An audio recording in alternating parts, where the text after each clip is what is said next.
রাসূলুল্লাহ সাল্লাল্লাহু আলাইহি ওয়াসাল্লাম জাহান্নামের বর্ণনা দিতে গিয়ে কেঁদে দিতেন যে আল্লাহ তাআলার জাহান্নামের বর্ণনা যখন আমরা শুনি, আকাশ বাতাস কেঁপে উঠছে, আমাদের ভিতরের কলিজাটা যেন নাড়া দিয়ে ওঠে যে আল্লাহ তাআলা কত ভয়ানক জাহান্নাম বানিয়েছে গুনাহগারদের জন্য।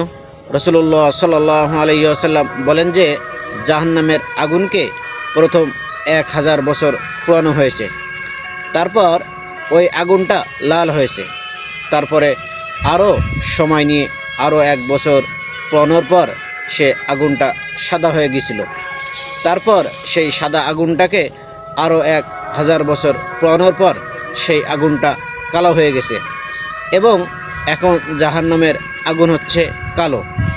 সেই আগুনের যাররা পরিমাণও যদি পৃথিবীতে পাঠানো হয় তাহলে পৃথিবীটা পুড়ে ছারখার হয়ে যাবে। ভিডিওটা ভালো লাগলে সবাই শেয়ার করে দিবেন যাতে জাহান্নামের ভয় সবার ভিতরে ঢুকে যায়।